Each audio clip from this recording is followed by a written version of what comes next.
Our position simply is that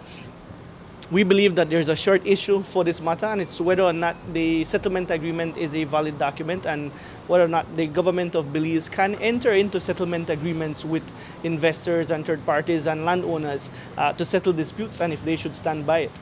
So the claimant is saying that their client should have known that the property was owned previously by someone else before entering into that agreement. Well, let me try to make this clear for you. They're saying that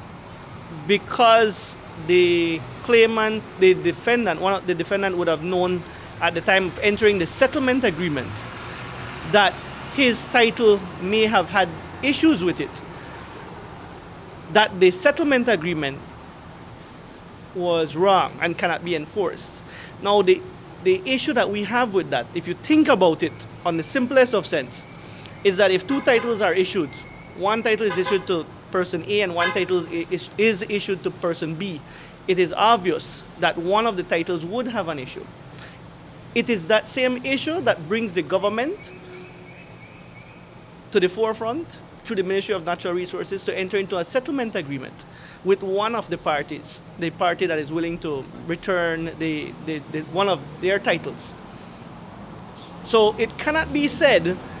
that because one of the titles is wrong, that we no longer wish to enter into the settlement agreement, because it is because there was two titles and one of the titles may have had an error that we entered into the settlement agreement. What our position is that there existed a minister's fiat grant,